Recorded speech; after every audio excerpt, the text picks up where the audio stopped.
Central Asia کے لوگ، central Asia میں بے دل کی جو وقت ہے اس کے پیش نظر اور عالمی سطح پر بے دل کی جو صورتحال ہے اور بے دل کی جو عظمت ہے اس کے پیش نظر اس کے متعدد انتخابات شائع کیے گئے ہیں. کلیات تو 4 جلدوں میں اس کا ہے ہی ہے. کلیات دیکھ کے ڈر لگنے لگتا ہے.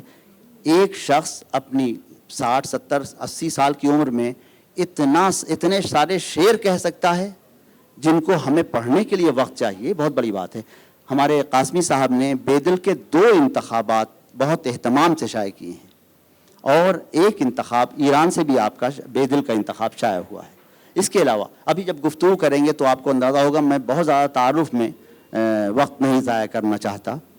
پروفیسر چندر شیکھر ہمارے بڑے بھائی ہیں اور دلی یونیورسٹی کے شعبہ فارسی کے صدر ہیں، اور ہمارے شریف حسین قاسمی صاحب کے بعد کی نسل کے نہایت قابل قدر اسکالر اور عالم کی حیثیت سے عالمی سطح پر دنیا بھر میں ان کی شہرت ہے.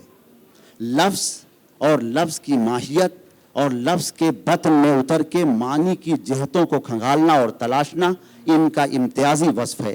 ڈکشنری کے پروجیکٹ پر کام کر رہے ہیں، ابھی آپ کو بتایا گیا. لندن اسکول آف اکنامکس میں لفظ کی ماہیت اور خاص طور سے پس انحطاط، یعنی یہ جو کیا کہلاتا ہے وہ ٹرمینالوجی، وہ جو ہے کہ پوسٹ ڈاؤن فال جو صورتحال ہے، اس صورتحال پر بھی بہت تفصیلی خطاب اور لیکچر دے کے تشریف لائے ہیں. اس کے علاوہ انہوں نے بھگوان داس ہندی کی کتاب حدیقہ ہندی کو مرتب کر کے شائع کیا ہے.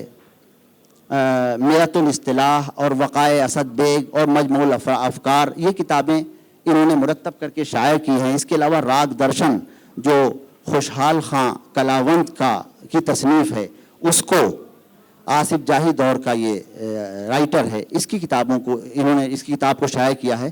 گویا ہمارے ہاں یہ جو اس وقت آفتاب و ماہتاب بیٹھے ہیں، ان کی نگاہ اردو اور فارسی اور اردو اور فارسی کے اتحاد اور اردو اور فارسی زبان کے تعلق ان پر بہت گہری ہے. اردو اور فارسی کے تعلق کا سلسلہ یہ ہے کہ اگر ہم یہاں پر فارسی کے 5-7 محاورے بولیں تو وہ لوگ کہ جو اسکرپٹ نہ اردو جانتے ہیں نہ فارسی جانتے ہیں ان تک بھی رسائی ہو جائے گی. مثلا ہمارے گاؤں میں بولا جاتا ہے، ارے ہما شما کی بات تھوڑی ہے، یہ ہما شما خالص فارسی ہے. اس کے علاوہ ہم جو کہتے رہتے ہیں نا کہ شنیدہ کہ بود مانند دیدہ، بھائی سنا ہوا جو کچھ آپ کا ہے، آپ نے سنا، ایک چیز سنی اور ایک چیز دیکھی، تو سنے اور دیکھنے میں کتنا فرق ہے. فارسی کا باقاعدہ محاورہ ہے شنیدہ کہ بود مانند دیدہ. باقی خدا حافظ اور یادش بخیر اور اس طرح کی چیزیں یہ تو لائن لگی ہوئی ہے. اس طرح فارسی آج تک ہمارے یہاں ہماری تہذیب میں اور ہندوستانی تہذیب پر اپنا اثر رکھتی ہے. لیکن بہرحال جو آغاز کا سلسلہ ہے وہ ہم کلاسیکی دور سے شروع کرتے ہیں، اور کلاسیکی دور میں ہندوستان اردو کا آغاز ابھی بتایا گیا آپ کو. ہندوستان میں جنمی، ہندوستان کی مٹی میں اس کی پرورش و پرداخت ہوئی، ہندوستان میں ہی اس نے کمال حاصل کیا. تو خالص ہندوستانی ہونے کے باوجود ہندوستانی علاقوں، سوال یہ بھی کیا جاتا ہے کہ اردو پر فارسی کے اثرات کیوں ہیں، ہندوستان کے اثرات کیوں نہیں ہیں. اس موضوع پر بھی ہمارے ظفر احمد صدیقی نے بہت تفصیل سے اور بہت عمیق مطالعے کے ساتھ توجہ کی ہے. میں چاہتا ہوں کہ گفتگو کا آغاز اسی حوالے سے ظفر احمد صدیقی صاحب فرمائیں. پروفیسر ظفر احمد صدیقی. میں اس محفل میں حاضری کو اپنی سعادت تصور کرتا ہوں اور اپنا پہلا خوشگوار فریضہ یہ سمجھتا ہوں کہ جشن ریختہ کا انعقاد کرنے والے اس کے منتظمین کا شکریہ ادا کروں کہ انہوں نے اردو کو ایک بہت بڑی نسل سے، ہماری جدید نسل سے وابستہ کرانے میں، اس کو متعارف کرانے میں بہت بڑا سرگرم گویا اپنا کردار ادا کیا ہے، اور یہ سلسلہ مسلسل جاری ہے. میں سب سے پہلے اس سلسلے میں ایک بات یہ کہنا چاہتا ہوں کہ سیاسی اسباب کی بنا پر ہماری نئی نسل 1947 کے بعد اردو ادب کی روایت سے منقطع ہو گئی تھی. یہ بہت ہی خوشگوار، حیرت آمیز تجربہ ہے کہ وہ نسل اب اردو کو محسوس کر رہی ہے. کسی چیز کو پڑھنا، درجے کے اندر سیکھنا ایک الگ چیز ہوتی ہے، اور اس کی تاثیر کو، اس کی شیرینی کو، اس کی لفظیات کو، اس کی ادبیات کو محسوس کرا دینا، یہ ایک بہت بڑا کارنامہ ہے جو جشن ریختہ کے ذریعے کئی سال سے مسلسل انجام دیا جا رہا ہے۔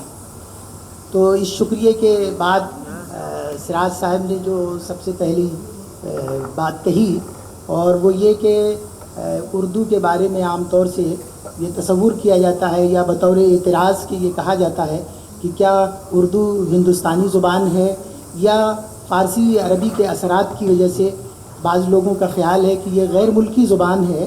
تو اس کے بارے میں چند مختصر سی باتیں عرض کرنی ہیں سب سے پہلے، اور وہ یہ کہ انسانوں کی طرح زبانوں کا بھی شجرہ نسب ہوتا ہے، اس کا خاندان ہوتا ہے، سلسلہ نسب ہوتا ہے، اور وہ کیسے پتہ چلتا ہے کسی زبان کے بارے میں کہ اس کا تعلق کس خاندان سے ہے؟ تو جو ماہرین لسانیات ہیں ان کا یہ فیصلہ ہے کہ کسی زبان کے خاندان کا اگر آپ کو پتہ چلانا ہو تو 4 بنیادی چیزیں ہیں جن سے کسی زبان کے خاندان کا پتہ چلتا ہے۔ ایک تو اس کے افعال، اٹھنا بیٹھنا، کھانا پینا، آنا جانا۔ دوسری چیزیں ہوتی ہیں اس کی ضمیریں، میں، تم، ہم، آپ، انہوں نے، جنہوں نے۔ تیسری چیزیں ہوتی ہیں اس کے حروف، جیسے سے، کو، تک، پر۔ تو اس سے یہ پتہ چل جاتا ہے کہ یہ زبان کس خاندان سے تعلق رکھتی ہے۔ تو اردو کے جتنے افعال ہیں سب ہندوستانی، اٹھنا بیٹھنا، سونا جاگنا، سب ہندوستانی۔ اسی طرح اس کی جتنی ضمیریں ہیں، میں، ہم، آپ، اس میں نہ کہیں عربی کا استعمال ہوتا ہے نہ فارسی کا استعمال ہوتا ہے، یہ سب کی سب ہندوستانی ہیں۔ اسی طریقے سے یہاں سے وہاں تک، تو اس کے اندر سے ہو، تک ہو، یہ جتنے حروف ربط کہلاتے ہیں، اور طبع طبائی اس کو حروف معنویہ کہتے ہیں، یہ سب کے سب خالص ہندوستانی۔ تو اس کے ذریعے سے یہ بات ثابت ہو جاتی ہے لسانیات کی روح سے کہ اردو خالص ہندوستانی زبان ہے، اس لیے کہ اس کے افعال سب ہندوستانی، اس کی ضمیریں ہندوستانی، اور اس کے حروف جتنے ہیں وہ ہندوستانی ہیں۔ تو یہاں سے یہ بنیادی بات طے ہو جاتی ہے کہ اردو کا تعلق ہندوستان سے ہے، اور اس کا شمار ہندوستان کی جدید ہند آریائی زبانوں کے درمیان ہوتا ہے۔ جس طرح کشمیری، پنجابی، سندھی، گجراتی، یہ مختلف ہندوستان کی، بنگالی، یہ جدید ہند آریائی زبانیں ہیں، انہی میں سے ایک اردو بھی ہے جس کو جدید ہند آریائی زبانوں میں شریک اور شامل سمجھا جاتا ہے۔ یہ پہلا گویا نقطہ تھا جس سے آغاز گفتگو کیا گیا سراج صاحب کی فرمائش۔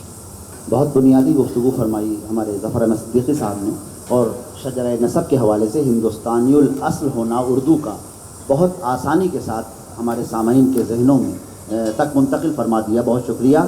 اب صورتحال دوسری ہے کہ کوئی زبان کسی زبان سے یا کوئی تہذیب کسی تہذیب سے کس طرح استفادہ کرتی ہے۔ تو فارسی سے زبان کی حد تک ہی نہیں بلکہ تہذیبی لین دین کے سلسلے میں ہماری نشست، برخاست، آپ دیکھیں یہ نشست کا لفظ، یہ برخاست کا لفظ، ہمارے دسترخوان، یہ دسترخوان کا لفظ، یہ سب جو ہیں یہ تو فارسی سے ہی آئے ہیں، لیکن ہم اگر تہذیب کہیں بول رہے ہوں، تہذیب، نشست، برخاست، دسترخوان وغیرہ، تو کسی کو کوئی ایسا نہیں ہوگا علاوہ دراوڑی زبانوں کے علاقوں کے لوگوں کے، شمالی ہندوستان کا تو کوئی آدمی اس میں کوئی تکلف اس کو سمجھنے میں نہیں ہوگا، یہ صورتحال۔ لیکن پھر ادب تک بات آتی ہے، ادب میں کس طرح اردو اور فارسی باہم پیوست ہیں، اب ہم یہ جاننے کی کوشش کریں گے۔ اس سلسلے میں ایک بہت خوبصورت بات شمس الرحمان فاروقی صاحب نے کتاب ترتیب دی ہے جو ادب کی جو بنیادی ہیں، اور شعر کی جو بنیاد ہے، بلاغت کے جو اصول ہیں ان کی بنیاد، ان کا ذکر کیا ہے۔ کتاب کا نام ہے درس بلاغت۔ درس بلاغت میں فاروقی صاحب نے بہت ساری صنعتوں کا ذکر کیا ہے۔ اردو میں صنعتوں کا بہت ذکر ہوتا ہے،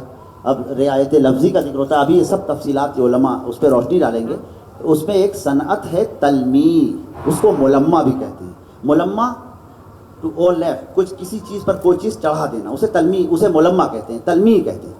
فاروقی صاحب نے بتایا کہ 2 زبانیں، اچھا کوئی بھی جانتا ہے تلمیع کی تعریف، ہمارے طلباء بھی بیٹھے ہیں، لوگ اساتذہ تو ہی ہیں، جانتے ہیں کہ ایک زبان میں دوسری زبان اگر شامل ہو تو اسے تلمیع کہتے ہیں۔ اس کی بہت ساری، کہ ایک مصرع فارسی کا، ایک مصرع اردو کا، ایک مصرع عربی کا، ایک مصرع فارسی کا، ایک مصرع اردو کا، ایک مصرع ہندی کا، تو تلمیع ہو جائے گا۔ لیکن فاروقی صاحب نے ایک ایسا شعر ثبوت مثال میں پیش کیا ہے تلمیع کی، جو بیک وقت اردو کا بھی شعر ہے اور فارسی کا بھی شعر ہے، اور ملمہ کی عجیب و غریب مثال پیش کی ہے۔ میں شعر پڑھتا ہوں کہ بہار زندگی برباد کر دی، بہار زندگی برباد کر دی، قیامت اے دل ناشاد کر دی. آپ دیکھیں یہ اردو لگ رہا ہے نا آپ کو، یہ پورا شعر جو ہے دونوں مصرے فارسی کے بھی ویسے ہی، یعنی فارسی والا سنے تو کہے گا یہ فارسی کا ہے، کیوں صاحب چنچیگڑھ صاحب، اور اردو والا تو کہے گا ہی کہ اسی کو ملمہ کہتے ہیں. اور یہ آخری مثال ہے جو فاروق صاحب نے. میں پروفیسر شریف حسین قاسمی سے جاننا چاہوں گا کہ اردو اور فارسی کے رشتے کی یہ جو سطح ہے اس کے بارے میں کچھ روشنی ڈالیں. پروفیسر شریف حسین قاسمی صاحب. سب یہ فرض ہے میرا کہ اس جشن کے جو ذمہ دار حضرات ہیں میں ان کا شکریہ ادا کروں کہ مجھے ایک یہ موقع دیا کہ میں اس جشن میں ایک طالب علم کی حیثیت سے شرکت کروں. ابھی آپ نے پروفیسر ظفر صاحب سے اردو کے ہندوستانی ہونے پر گفتگو سنی. یہ میرے لیے ذرا سا ایک اچنبے کی بات ہوتی ہے کہ ایک ایسے مجمع میں جہاں سب ہندوستانی ہیں اور اردو کے بارے میں وہ ہم سب ایک دوسرے سے زیادہ جانتے ہیں، سب جانتے ہیں کہ اردو اسی ہندوستان میں پیدا ہوئی ہے. مجھے سفر کرنے کا موقع ملتا ہے اور میرے احباب بھی ادھر ادھر جاتے ہیں ہندوستان کے مختلف علاقوں میں. مجھے کوئی ایسا آدمی کہیں نہیں ملا جو جن سے میرا تعلق ہوا جو اردو نہ جانتا. وہ ساؤتھ میں ہو، مدراس میں ہو، احمد آباد میں ہو، کہیں پر بھی ہو. تو اس کا بار بار ہمیں ذکر نہیں کرنا چاہیے کہ اردو ہندوستان کی زبان ہے، یہ سب جانتے ہیں. اور اگر کوئی اس کے برخلاف کوئی بات کہتا ہے تو وہ اندھیرے میں زندگی گزار رہا ہے. میں اور آپ اس کو اس اندھیرے سے نکال نہیں سکتے. دکھ کی بات ہے یہ. میں آپ حضرات سے اس سلسلے میں ایک مختصر گفتگو کرنا چاہتا ہوں کہ ہندوستان میں فارسی 600 برس سے زیادہ یہاں کی سرکاری زبان تھی، یہاں کے پڑھے لکھے لوگوں کی زبان تھی. ایک کمی جو تھی وہ یہ کہ یہ زبان ہندوستان میں عورتوں کی زبان نہیں تھی. جب ہم اپنے گھروں پر جاتے تھے تو ہم اپنے گھر میں اپنی زبان بولتے تھے. میں بہت پیچھے نہیں جانا چاہتا. ترکوں کی یہاں حکومت ہندوستان میں 1206 سے شروع ہوتی ہے. وہ سب ترک زبان تھے، ترکی تھے، ترکی زبان تھی ان کی.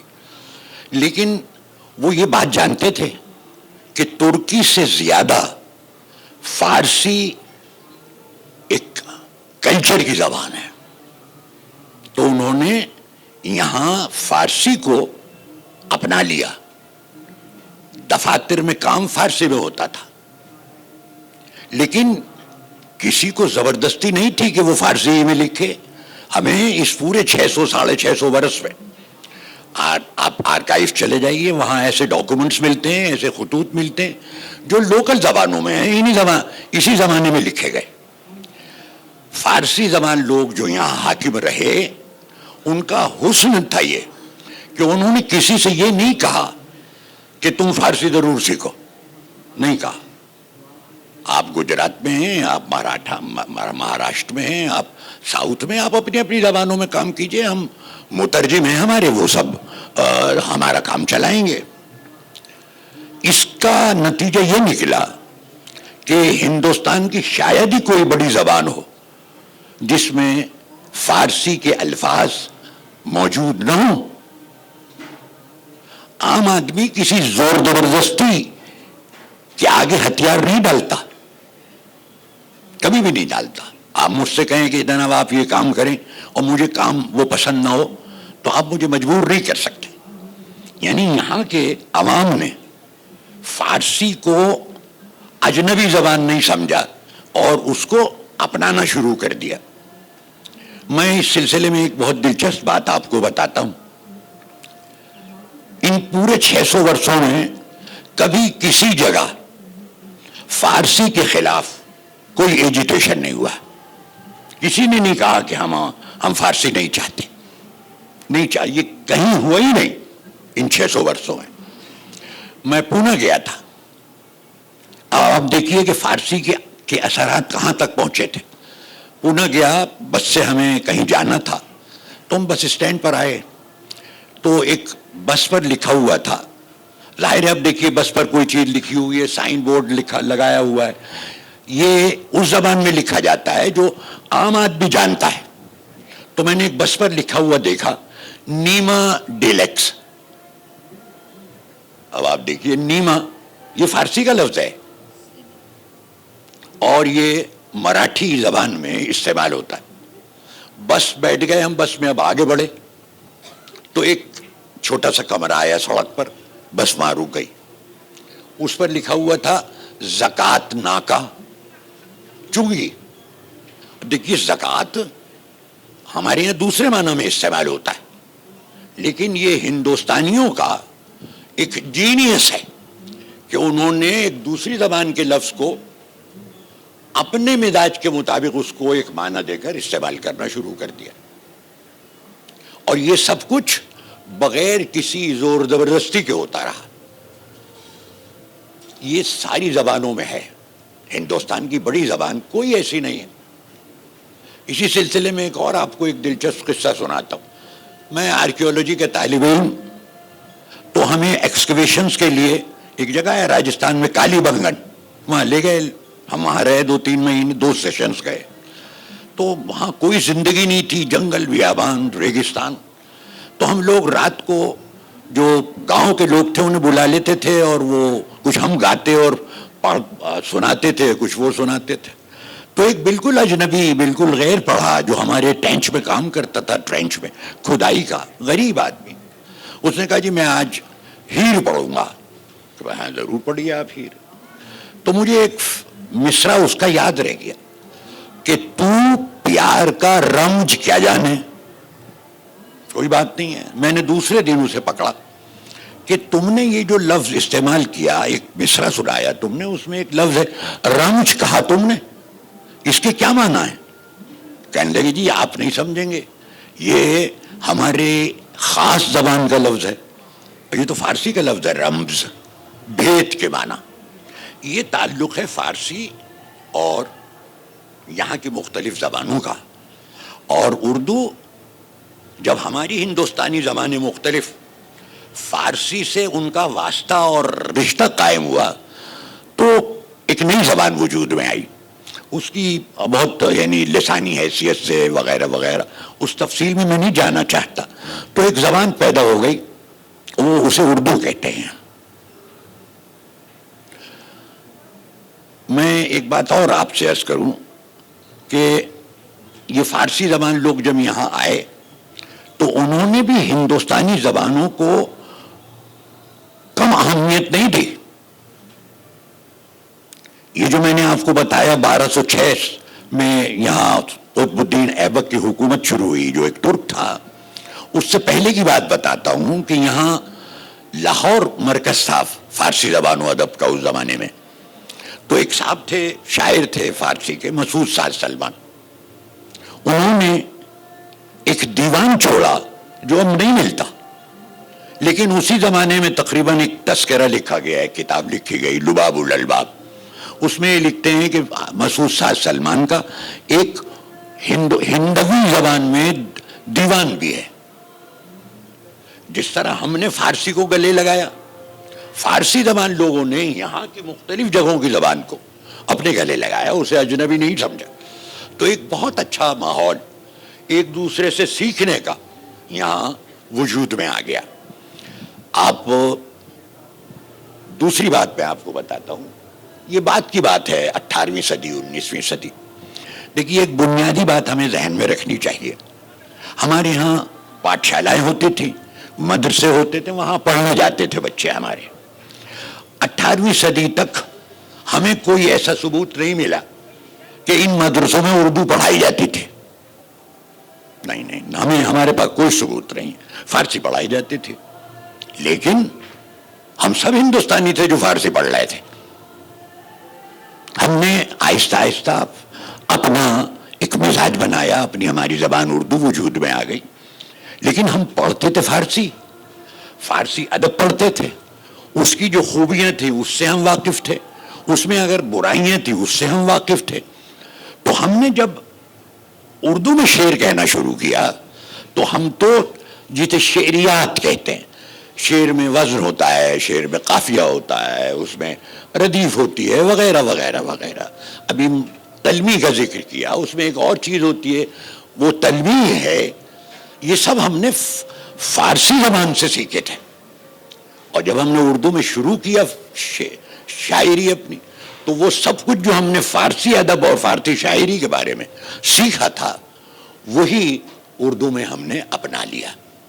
تو ایک ایسا رشتہ ہے اردو اور فارسی کے درمیان, شاعری میں بھی اور نثر میں بھی, جو بہت نزدیک ہے ایک دوسرے سے, اور اسے الگ نہیں کیا جا سکتا. آج مہاراشٹر میں, گجرات میں, پنجابی میں غزلیں کہی جاتی ہیں. یہ جتنی اصناف سخن ہے اردو میں آپ دیکھیے, مشکل سے آپ کو کوئی نئی صنف سخن ملے گی.